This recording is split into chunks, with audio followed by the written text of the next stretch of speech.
아멘. 오늘 말씀의 제목은 손을 붙잡고 눈은 바라보라입니다. 누가복음 13장 1절에서부터 9절의 말씀. 오늘 말씀이 좀 여러분에게 다른 쪽으로 이해되실 수도 있어요. 오해하실 수도 있다는 거죠. 주일 2부 예배 때 이렇게 끝나고 우리 권사님, 전사님, 지사님 다 계셨는데 잠깐 얘기를 한 내용들이 있어요. 근데 그 내용이 생각나서는 아닌데 겹칠 수가 있다고요. 이번 주 제목이 찬송이기 때문에 뭐 갖다 붙이면 다 갖다 붙일 수 있는데 또 오해하면 또 오해할 수도 있기 때문에 뭐 옛날 말에 이랬잖아요. 이렇게 강단에서 깐다라는 말. 뭐 땅콩도 아니고 아몬드도 아닌데 깔 일은 없습니다. 근데 그런 건 있어요. 혹시나 겹친다면 또 하나님의 시간 펼 수도 있죠. 그죠? 말씀으로 은혜로 여러분들이 좀 확인하고 받으셨으면 좋겠어요. 하나님의 말씀을 응답으로 받을 때 진짜 내가 하나님을 인격적으로 참 바라보며 성숙해 갈 때 우리의 모습이 이렇게 됩니다. 손은 붙잡고 눈을 바라보게 돼요. 제가 어렸을 때 좀 습관적으로 이게 누군가가 이렇게 문을 열고 들어오면은요 얼굴을 바라보기보다는요 항상 손을 먼저 보게 되는 거 있죠. 뭐 안 사왔나 이런 거 있죠. 어렸을 때 특히 아이들은 그렇잖아요. 아버지가 돌아오실 때 그래 뭐라도 좀 사오거나 뭐 이런 걸 기대하잖아요. 아니면 뭐라도 들어드려야 되니까 지금도 저는 손을 봐요. 들어드려야 되니까 뭐 지팽이도 드려야 되지, 또 가방도 챙겨 드려야 되니까. 예전에는 방에서 안 나올 때도 있었는데 지금 오시면 이렇게 손을 봐요 먼저. 네, 이제는 제가 조금 하나님과 친밀감이 생기면서 이런 상황 저런 상황을 다 겪고 나니까 그 상황을 바라보고 있는 것이 아니라 왠지 이제는 좀 하나님의 눈을 바라보고 싶다, 그런 생각이 들더라고요. 되게 어색해요. 말씀 가운데 하나님 제게 주시는 말씀을 보면 하나님이랑 딱 눈 마주친다라는 그런 감정을 가져보신 분 계신가요? 네? 손 들라고 안 했어요. 그런 감정이 좀 생길 때 있으신가요? 인격적으로, 그러니까 만약에 사람을 보는데 통화만 하는 게 아니라 진짜 이렇게 만나서 이렇게 눈을 마주치는 그런 느낌이죠. 좀 어색한데 제가 한 10초를 계속 쳐다보고 있으면 어떨까요, 권사님? 뭐, 네, 그렇죠. 한 3초까지는 웃을 수 있는데 그 다음부터는 굉장히 불편할 거예요. 네, 그렇죠. 제가 뭘 말씀드리고 싶냐면 시선이에요, 시선. 우리는 우리 나름대로의 가지고 있는 시각을 가지고 보고 또한 하나님의 뜻으로 봐야 하는 게 있어요. 같이 맞춰져야지만 볼 수 있는. 하나님이 계속 설명해 주시고 하나님이 나에게 은혜를 주시지 않으면 볼 수 없는 것들이 있다고요. 예를 들면 그렇죠. 베드로가 처음부터 안진뱅이를 본 게 아니잖아요. 예수님을 주라 고백하기도 했고 도망도 갔다 오고, 그죠? 그리고 성령을 받고 어느 순간 현장에 가니까 뭔가 보이잖아요. 그죠? 그런 것처럼 요나도 마찬가지고 끝까지 자기가 원하는 것만 보려고 하는데 하나님은 어떻게 해요? 그 자리에다 데려다 놓고 억지로 진짜 이렇게 눈 딱 뜨고 있어 이래가지고 보여주시잖아요. 2010년 IT 지진 때 약 16만 명이 죽었습니다. 한 번에 죽은 숫자만 16만 명이에요. 근데 그 이후에 사망자 집계를 더 내보니까요, 그 다음 날부터 시작해갖고 후유증으로 하는 사람들까지 있잖아요. 그러면 30만 된대요. 근데 이 내용을 가지고 한국 교회에서 어떤 교회는 우리가 기도하고 헌금을 보내자 이렇게 한 교회가 있는 반면에 미국에서 어떤 교회는요 참 큰 교회예요. 참 목사님 설교도 잘하시는 목사님이고, 근데 이 IT 재앙의 그 이유는 그 IT에 살고 있는 사람들의 죄 때문이다, 이렇게 얘기한 거예요. 그 우상 국가고 그들이 잘 죄를 졌다 하는데, 여러분들은 어떻게 생각하십니까? 거기에 대한 본문입니다. 오늘 본문에 잠깐 짧게 설명드리면 세 가지 사건이 나와요. 이 갈릴리 사람의 죽음이 나와요. 빌라도가 예배하고 있던 성전에서 있던 그 갈릴리 사람들을요, 제물의 피와 함께 섞었다는 말은 뭐냐? 그들을 잡아 죽였다는 얘기예요. 근데 이 갈릴리 사람들이 죽은 이유가 뭐라고 설명하느냐? 지금 예수님께 와서요, 그들이 죄를 지었기 때문이다 이래요. 똑같은 거예요. IT 사람들이 죄를 지었기 때문에 지진이 난 거다라고 말하는 것처럼요, 이 성경에 있는 사람들이 와서 갈릴리 사람들이 죽은 이유는 그들이 죄를 지었기 때문이다 이렇게 말해요. 예수님은 뭐라고 말하느냐? 너희도 회개하지 않으면 그렇게 똑같이 될 것이다 이렇게 얘기합니다. 또 하나 다른 얘기로 바로 이어서 얘기했어요. 1절 2절 이후에 실로암에 망대가 있는데, 이 망대가 무너지면서 18명이 죽었대요.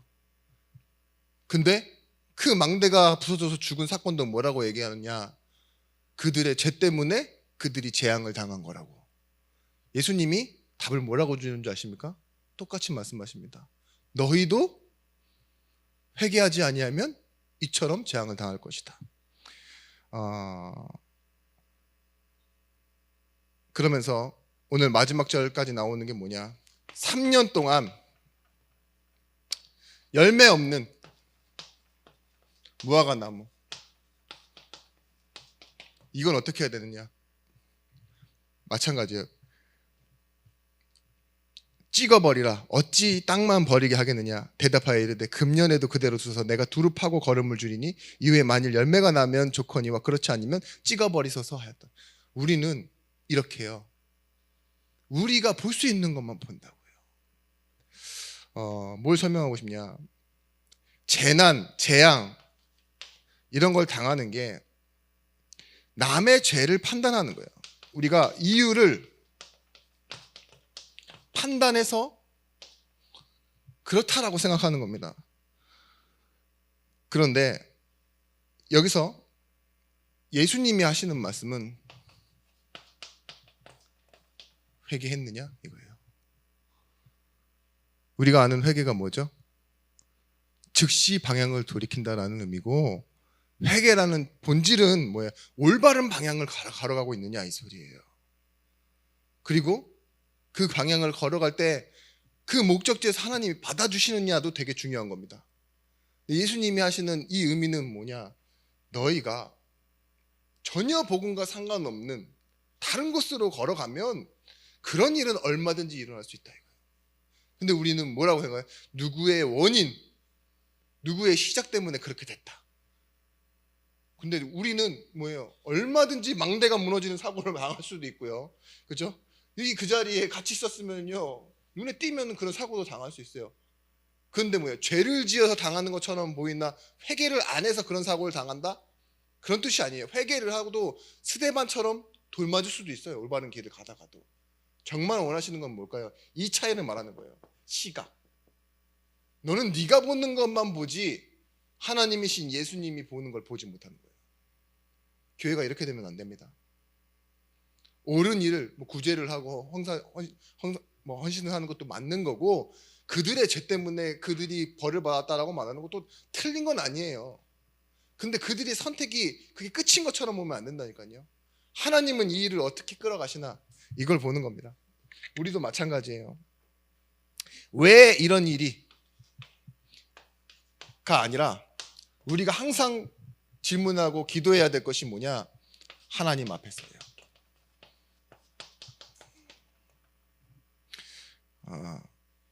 기도하면서요, 때로는 우리가 뭘 구할 때 자꾸 하나님의 손만 보면 안 돼요.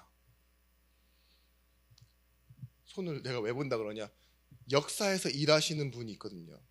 그죠? 그 통로가 있어요. 그 손이 뭐라고 생각하느냐, 여러분은 돈이라고 생각해요. 특히 사람. 그렇지 않을까요? 교회가 잘 되면 우리도 잘 되는 거고, 그죠? 돈이 많아지면 하나님이 딱 돈을 통해 일하시잖아요. 다 이것도 저것도 잘 되게. 돈이 우리의 좋은 눈금 아닙니까? 마치 차가 움직이려면 기름이 필요하듯이 우리 인생에 돈이 필요한 것처럼, 사람이 필요한 것처럼. 근데 정말 그건 하나님이 움직이는 수단이고, 그걸 통해서 하나님이 원하시는 그 하나님의 마음을 볼 수 있는 건 저는 시선이라고 생각해요. 눈. 그게 은혜입니다. 은혜. 하나님의 능력만 바라는 게 아니라 하나님의 은혜를 구하는 거. 하나님의 마음이 뭔지를 제가 알기 원하는 거예요. 하나님은 창조주이고 전능자이시라서 모든 것을 다 아실 줄 아는 그 믿음이 있는데, 그 믿음만 막 믿습니다, 믿사오니 하는 것보다 더 중요한 게 뭘까요? 우리 안에서 잔잔하게 일어나는 그리 아니하실지라도 하나님이 원하시는 것을 믿고 따라갈 수 있는, 있죠? 하나님 앞에서의 이 다니엘과 세 친구들이 자꾸 왜만 하고 있었으면 어떻겠을까요? 왜 우리를 여기까지 잡아와갖고 여기 잡아와서 똑바로 하고 있는데도 굳이 들어가야 되는 데가 사자굴입니까? 예? 굳이 들어가야 되는 게 풀무불입니까가 아니에요.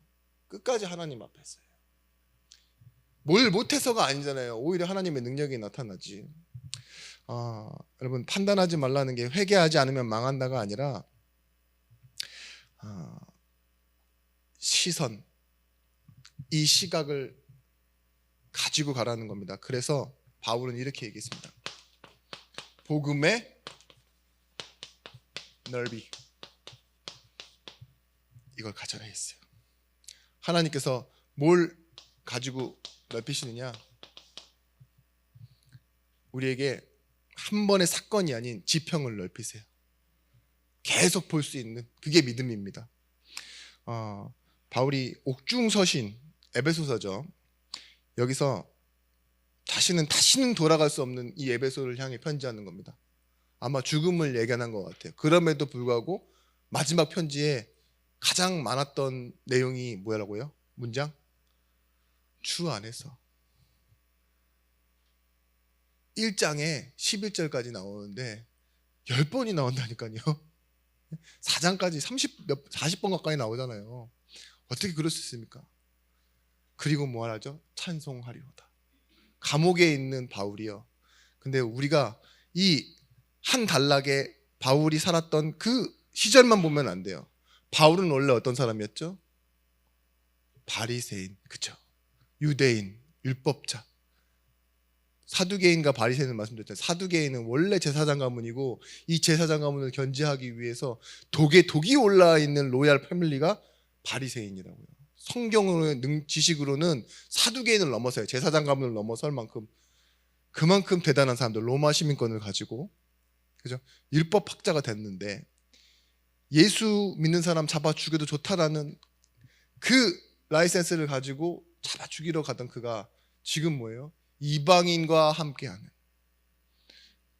여자, 아이, 이방인, 이게 유대인의 감사 제목이에요. 내가 남자로 태어난 거, 유대인으로 태어난 거, 자유인인 거, 종이 아닌 거 있죠.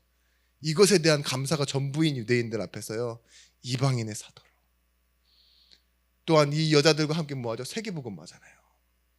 베베, 신라, 그리고 루포의 어머니, 흑인 여자, 로마서 16장에 나오는 사람들을 보십시오. 감옥에 있던 사람들, 그들과 함께 전달하는데 그게 뭘까요? 바울의 원래 눈에는 유대인밖에 없어요. 구약밖에 없어요. 근데 누가 오셨어요? 성령이 오셨어요. 예수를 만난 뒤 바울이 기도하노라, 보좌에 계신, 지금도 일하고 계신 하나님을 계속 바라보면서 기도할 수 있는 뭔가가 바뀌었다니까요. 내가 하는 결과가 어떻게 보면 열심히 일해서 성공하고 보상받는, 월급 받는 그런 개념이 아니라니까요. 누가 일하세요? 나는 핍박과 환난과 고난이 기다려도 간다. 하나님을 바라보며. 하나님이 일하시니까. 그죠? 난 누구예요? 바울이 계속 말하는 게 교회요, 성도요, 예수를 머리로 한 지체요. 예수와 한 공동체 형제이기 때문에 똑같은 공동 상속인이요. 하나님의 뜻을 이루는 터요 밭이라고 말하면서 나아갈 수 있는 거예요. 세옹지마라고 하죠. 똑똑한 사람들이 하는 말이에요. 세옹지마, 세우지마 아니고 세옹지마.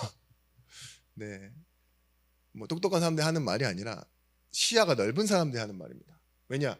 한순간에 일어난 일을 그때 다 판단하지 않는다. 이게 어떻게 될지 모르니까. 말이 집을 나갔는데 말을 데려오질 않나, 말이 또 뭐 가다가 주인을 엎어뜨렸는데 그 주인 아들이 군대를 안 가질 않나, 뭐 좋은 일이 안 좋은 일이 될 수도 있고, 뭐 나쁜 일이 좋은 일이 될 수도 있고, 다 그렇게 생각하는 거죠. 그런 세상 사람들의 사고방식도 뭐가 있어요? 시야가 있어요. 시야가. 오늘만 보지 않는 거, 일희일비하지 않는 거. 근데요, 성전에 아닌 곳에 있어도 바울은 이제는 하나님의 일하심을 두고 하나님의 뜻이라면 반드시 성도는 세워진다는 걸 믿고 말씀에 맡기기 시작해요. 그게 전도운동이었어요. 바울이 생각하는 전도운동. 자기는 로마 감옥에 갇혀 있으나 뭐예요? 에베소에 일어난 형제들과 그 성도들과 교회를 통하여 또다시 하나님의 계획은 성취되어져 가는구나. 그 복음의 넓이를 알아가는 겁니다. 여러분, 그런 말 있어요. 호랑이한테 잡혀가도 뭐만 있으면 산다고요? 두피만 있으면 살아요. 이렇게 정신만 제대로 하시는 분은 없네요. 정신만 똑바로 차리면 맞아요? 더워서 그러신 거죠? 오늘 정신만 차리면 산다, 뭐 그런 맥락이죠. 왜 그런 말이 나왔을까요? 몸은 이 상황에 싹 끌려가고 있는데 정신이라도 딱 바로 차리고 있으면 제어가 된다, 이런 말일까요? 한번 생각해 봤어요. 우리가 환경에 매이고 분명히 이 사람에 치여서 행복, 불행, 뭐 거짓, 진실 이런 거 논하며 철학적으로 살아갑니다. 그죠? 한평생 내가 뭐 상처 받았느니, 뭐 왕년에 내가 어떻게 살았느니. 근데 우리가 정말 기억해야 될 것은 뭡니까? 이런 곳 속에서 우리가 벗어날 수 없고 벗어날 수 없지만 우리는 예배적 존재입니다. 하나님이 부르시고 이 세상을 본받지 않고 뭐예요? 하나님이 주시는 산 제사로 우리 삶이 영적인 예배가 되어지는 거예요. 여기서 뭘 하라고 해요? 마음을 새롭게 하여. 너희는 이 세대를 본받지 말고 오직 마음을 새롭게 함으로 변화를 받아 하나님의 원하시고 선하시고 기뻐하시고 온전하신 뜻이 무엇인지 분별하도록 하라. 여러분, 예배 속에서 세상에 대한 눈이 열립니다. 하나님의 계획에 대한 눈이 열리기 시작하는 거예요. 리뉴얼 마인드예요. 마음이 아니라 사실은 생각입니다. 생각. 그리고 뭐죠? 분별. 근데 변화를 받아, 수동태잖아요. 메타모르피시스, 이 뜻이 뭐냐? 원래 계획하신 나를 회복하여예요. 완벽하게 성장을 해서 그 성숙이 오면 결국 보여지는 게 뭐야? 너의 눈에 분별이 될 것이다. 마찬가지예요. 복음의 넓이를, 시야를 우리가 가지려고 그러면요, 복음 안에서 성숙해져야 돼요. 하나님의 말씀을, 하나님의 계획을 우리의 삶으로 볼 수 있어야 되는 거죠. 에베소 1장 2절 말씀처럼 그곳에 무엇이 있습니까? 너희에게 은혜와 평강이 너희에게 있을지어다. 은혜와 평강은 뭐냐? 관계적인 거예요. 관계적인 거. 평화. 은혜도 뭐예요? 관계예요. 관계. 근데 이 길을 잃은 둘째 아들 탕자가 무엇을 회복해서 다시 행복해졌는지 우리는 알 수 있잖아요. 뭐 했죠? 자기가 행동을 고쳐서 갱신해서가 아니에요. 다시 아버지와의 관계 회복이요, 그 인생을 회복시켜 놓은 거예요. 그게 뭐예요? 평강이에요. 그게 뭐예요? 아버지니까 줄 수 있는 은혜예요. 조금 은혜를 베푼 사람이 있어요. 그게 뭐냐? 뭐 은혜를 베풀었는지는 모르겠어요. 근데 그 돼지 이 우리의 이 주인이 있을 거 아니에요. 그 사이에 파고들어 있는데 그 돼지랑 같이 뭐 먹고 있어도 봐준 주인도 베풀 수 있는 은혜는 거기까지예요. 그죠? 아버지는 뭐 어떤 은혜를 베풀 수 있어요? 가락지를 뺏어줄 수 있어요. 분명히 상속자는 장자입니다. 형이에요. 근데 뭐예요? 돌아온 아들에게 잔치를 베풀고 이 자기의 권위를 뺏어 줄 수 있는 거 있죠. 법도 무시하고 그 이상을 줄 수 있는 거. 얘 재산은 이미 챙겨서 가잖아요. 그럼에도 불구하고 율법을 어겨서 돌아오면 반드시 돌 맞아야 돼요. 율법 파스터들이 다 말하는 거예요. 아버지가 왜 서서 기다렸느냐? 동네 사람들이 먼저 보면 돌 던질까 봐. 그거 막아주려고. 그래서 제일 먼저 발견하고 서가 긴데 보지도 못하는데 아버지의 눈에는 아들이 보여요. 뛰어간다니까요. 그리고 끌어안는 아버지의 모습.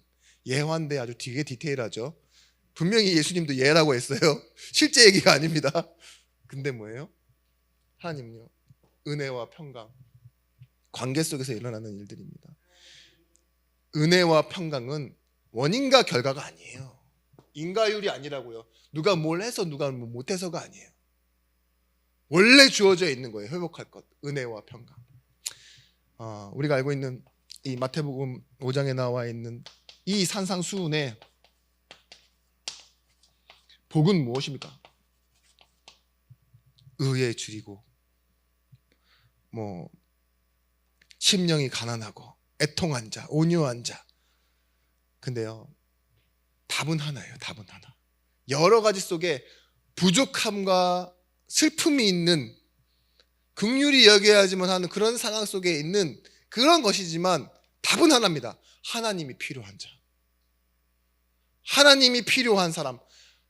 배불러서 의에 줄이지 않아서 나는 떳떳해서 그런 사람은 하나님 찾지 않잖아요. 근데 자신의 삶에 늘 하나님이 필요한 사람은 뭐가 있다고요? 복 있는 사람이래요. 하나님이 필요해서 그 사람은 하나님의 필요로 말미암아 복 받는다는 거예요. 똑같은 말입니다. 관계로 찾아오는 복. 모든 것을 가졌어도 하나님이 필요 없는 사람은 저주받은 사람입니다. 우리 시편 23편에도 나와 있죠. 여호와는 나의 목자시니 내게 부족함이 없다. 하나님이 내 앞에 서시면 부족함이 없다 이거예요.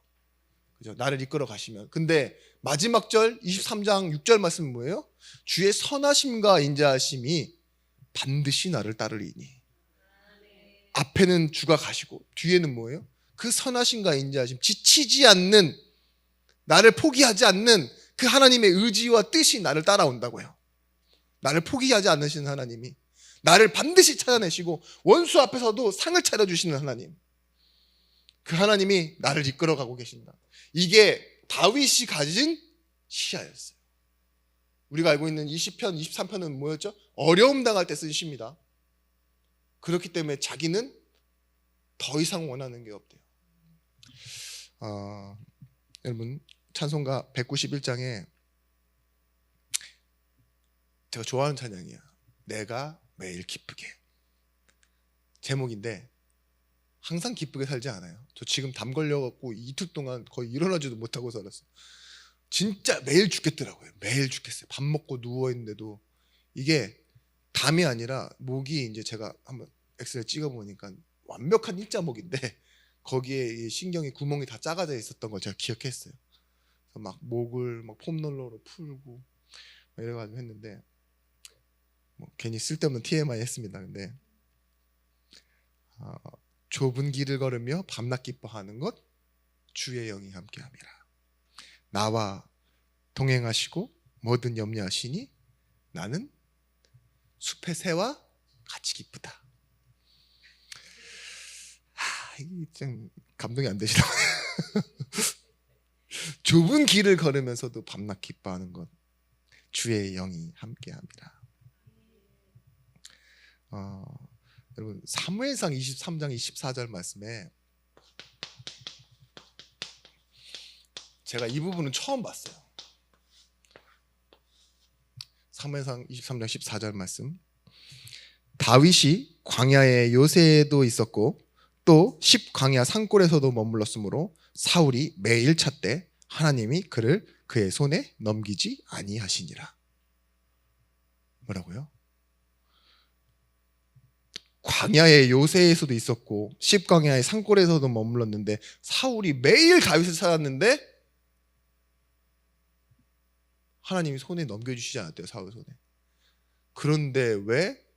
또 뒤에 가서 보면은요, 하나님 다 모든 걸 알고 움직이시지만 블레셋에 가서는요 바보 연기를 하며 침을 흘리고 왜 바지에 오줌을 싸고 막 그런 일이 있어서 그냥 버려질까요? 야, 저딴 놈은 있어도 신경도 안 쓴다 이렇게 보일 만큼 연기를 해야 됐을까요?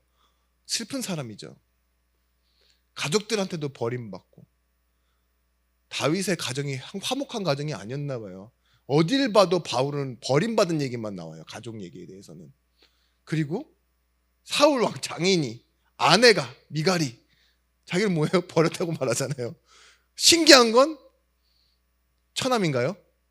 요나단. 예? 처형이에요? 아무튼 예. 원수는 아니죠. 장인의 아들이니까요. 친구처럼 자기에게 모든 걸 다 내어주는데 참 그런 속에 살아요. 자기 때문에 한 마을이 사울에 의해서 다 사라집니다. 제사장 가문과 마을 사람들이 다윗 숨겨졌다고 다 사라지고 얼마나 슬픔이 쌓이고 고독이 쌓일까요? 외로움이 쌓이고 그리고 뭐하죠? 죄를 짓잖아요. 또 씻을 수 없는 죄를 지어요. 우리아의 아내 밧세바. 근데 이거예요. 다윗의 복은요. 내가 주께만 범죄하였사옵나이다. 주께서만 내 죄를 정하게 하실 수 있습니다. 우슬초로 나를 정하게 하여 주옵소서. 나를 깨끗게 하여 주옵소서. 그러잖아요. 완전히 포기합니다. 아들이 죽고 바로 다시 달려나와서 하나님을 또 찬양하죠. 찬송은 무엇입니까? 잘 돼서? 아니요. 눈을 바라보는 겁니다. 하나님. 나를 바라보시는 하나님을 바라볼 수 있는 거예요. 내가 필요한 것만 바라보는 게 아니에요. 주신 물건만, 주신 내용만, 감사할 것만, 불편함만 바라보는 것이 아니라 주신 나를 바라보시는, 나를 원하시는, 내게 뜻하시는 하나님의 눈을 바라볼 수 있는 것. 그래서요, 여러분, 이 찬양의 주제, 이게 여러분에게 메시지가 돼야 돼요. 분명히 말씀드렸습니다. 하나님의 뜻, 하나님이 우리에게 뜻이 있다는 건요, 뭐예요? 의지가 있다는 말이에요. 그 의지가 십자가에서는 어떻게 나타났죠? 포기하지 않는. 그 어떤 것에도, 그래서 뭐예요? Passion of Christ, 열정. 하나님은요, 그 어떤 것에도 내주지 않는 이유, 그 사랑을 가지고 우리에게 오셨어요. 그게 하나님의 뜻이고 하나님의 의지였습니다. 아브라함에게 주신 찬양은 무엇이었냐? 창세기 14장 22절에서부터 23절의 말씀에 아브라함이 소돔 왕에게 이르되 천지의 주제이시오 지극히 높으신 하나님께 내 손을 들어 맹세하노니 내 말이 내가 아브라함으로 치부하게 하였다 할까 하여 내게 속한 것은 실 한 오락이 하나 들매끈 한 가닥도 내가 가지지 아니하리라.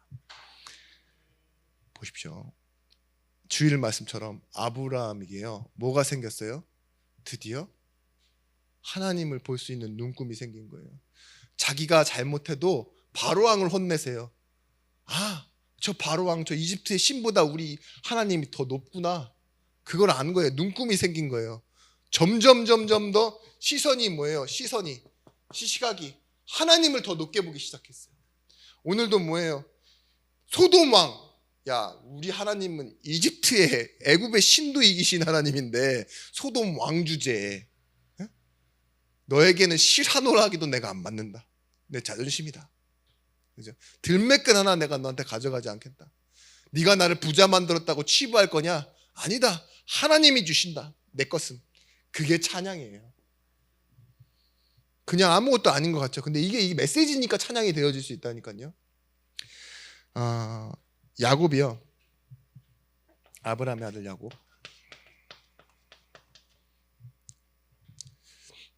손자죠. 이삭이 아들이고, 근데 야곱이 창세기 28장 13절에서부터 15절 말씀에 하나님이 결국은 내가 너에게 말해서 지키고 이끌어 돌아오게 할 거라고, 내가 너에게 약속한 일을 다 이루기까지 난 너를 떠나지 않겠다고. 바다나람에서 20년, 세겜에서 30년. 근데 뭐예요? 하나님은 기다리세요. 그리고 다 이루십니다. 뭐 하도록요? 야곱이 준 것에서 머무르지 않도록. 약속을 하잖아요. 돌베개를 베고 자죠. 삼촌 라반 집에서도 있죠. 근데 뭐예요? 야곱의 눈은 항상 여기 있어요. 손만 보라보는 거예요. 나에게 주시면. 이 환도뼈를 맞아서 절며 돌아다니면서도요, 좀 살만하니까 세겜 가서요, 딸에게 사건이 일어날 때까지 10년을 여기가 좋사오니, 우상을 품고 있던 뭐라든 자기가 그냥 편한 데에 머물러 있는 거예요. 근데 뭐예요? 하나님 다시 데려가시잖아요. 그죠? 그 야곱을, 요셉을 잠깐 떨어뜨려 놨다가 다시 어디로 데려가세요? 애굽에 요셉이 총리 됐을 때 다시 데려가시잖아요. 절름발이를 데려가셔서 뭐 하시죠? 축복하게 하십니다. 한 사람의 인생이에요. 지금 여러 사람의 인생 얘기한 게 아니에요. 아브라함도 뭐예요? 99세.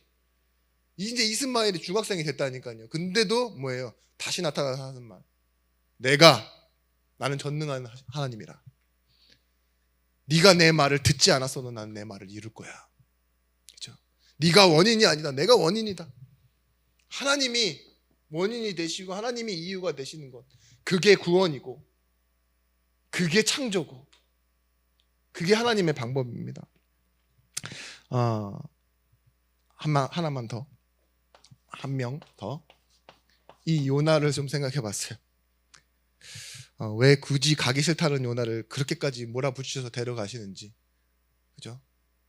제가 요나서의 결론을 냈습니다. 요나가 없었어도 됐다. 그쵸?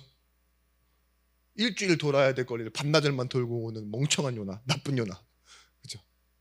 이 박넝쿨 하나 있는 거 가지고 좋다 그러고, 이제요, 자기가 죽어도 그건 아니라고, 틀렸다 그러고, 그렇게 말 안 듣는 요나를요, 저는 왜 하나님이 굳이 끝까지 데려가셨을까?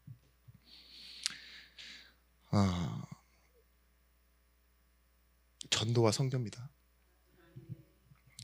딱 우리 인생이에요. 나는 그것과 상관없이 살겠습니다. 근데 하나님은 내 뜻을 너에게 반드시 보여주고야 말겠다 하는 하나님의 방법이에요. 보십시오. 요나는 안 가겠다, 안 보겠다. 이 요나가 살던 시대는요, 완전 이제 자기 사상으로 이스라엘 중심으로 시대가 돌아간다라고 착각하던 시대거든요. 근데 굳이 하나님이 이 요나를 그 니느웨까지 억지로 물고기 뱃속에 너까지 집어넣고, 하나님 말씀할 때 이제 요나가 아주 행복해서 말씀 전했겠습니까? 아니요.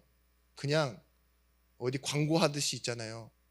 그냥 입으로 그냥 막 한번 살짝 던지고 왔을 거예요. 근데 뭐예요?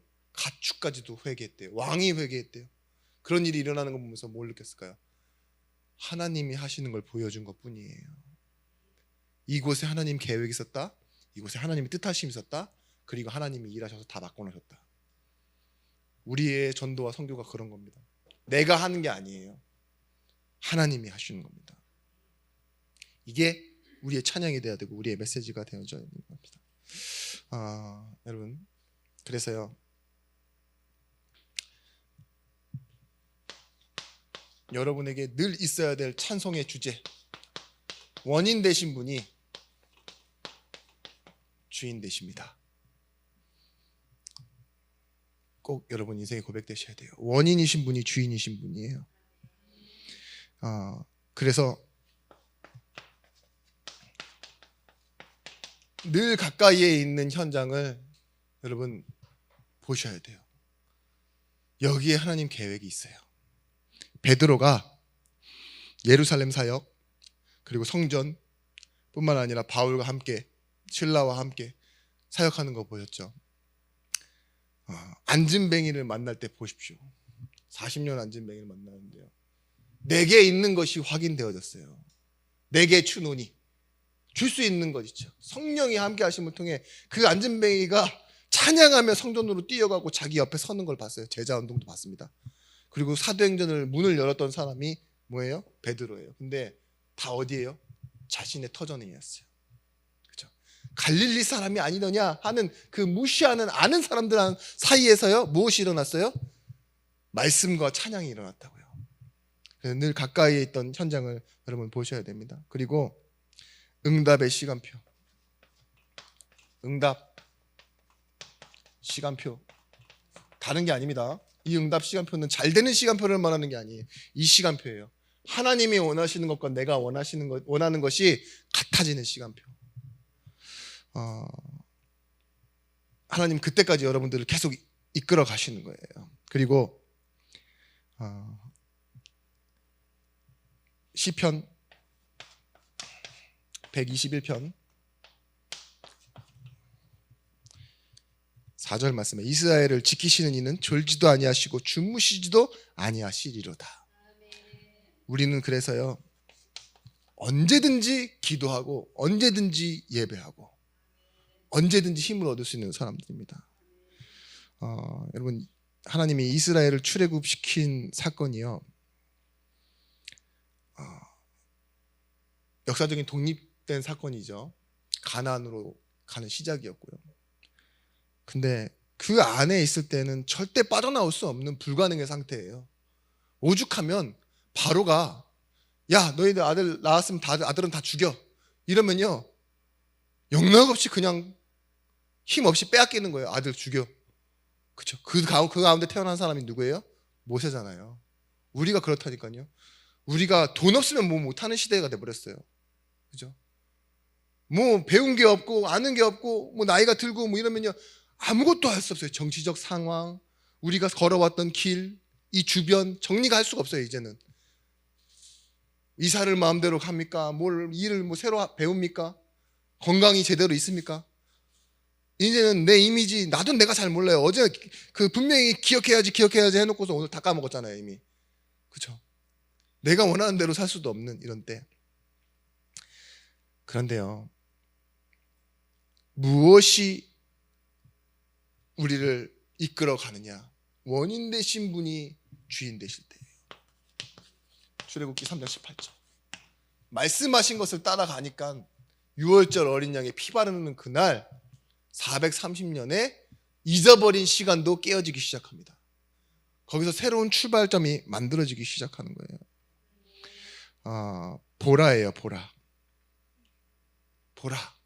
이전 것은 지났으니 새 것이 되었도다.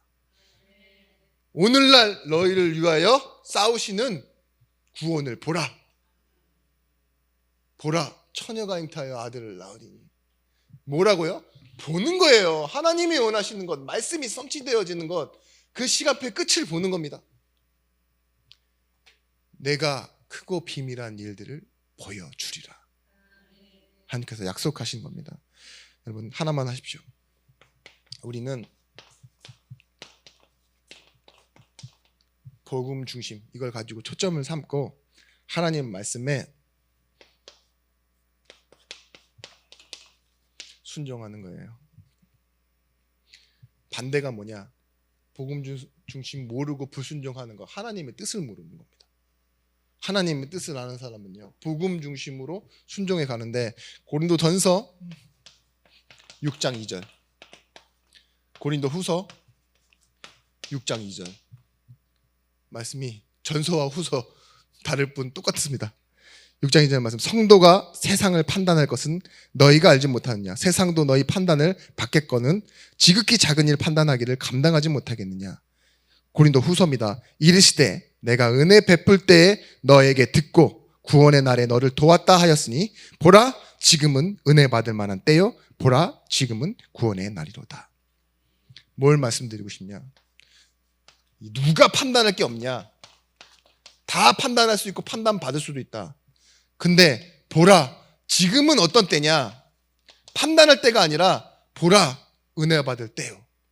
보라, 너희에게 지금은 구원의 날이로다.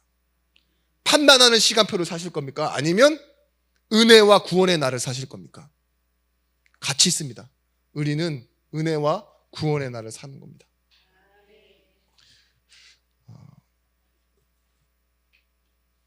디모데전서 2장 4절 말씀에 하나님은 모든 사람이 구원을 받으며 진리를 아는데 이르기를 원하시느니라. 하나님 원하시는 건 뭐예요? 벌 주시는 게 원하는 게 아니에요. 모든 사람이 구원받기를 원하시고 진리를 아는데 이르시기를 원하십니다.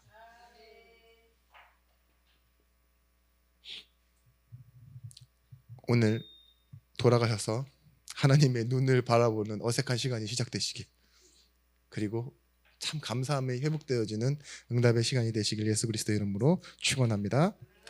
기도하겠습니다. 하나님, 우리에게 이해할 수 없는 일도 많고 또한 너무 잘 알고 있는 일도 많습니다. 그렇지만 우리를 통해 날마다 새 일을 행하시는 여호와의 구원을 보는 증인들이 되어지게 하여 주시옵소서. 알던 것 속에서 더 감사하고 확신하게 하시고 모르는 일 속에서 하나님의 일을 기대하게 하시며 성도의 모습 속에 보이는 하나님의 형상이 아름답다라고 고백할 수 있는 증인들이 되어지게 하여 주옵소서. 우리의 모든 것을 통하여 하나님 영광을 받으시고 우리로 찬양을 회복케 하여 주시옵소서. 이제는 만왕의 왕이 되신 예수 그리스도의 크신 은혜와 독생자를 주신 하나님의 사랑과 성령 하나님의 감화 감동 내주로 충만 교통하심의 은총이 말씀을 가지고 현장으로 가서 전하게 될 증인들 머리 위에, 이 현장에 이들과 관계된 모든 증인들을 위해 이제로부터 영원토록 함께 있을지어다. 아멘.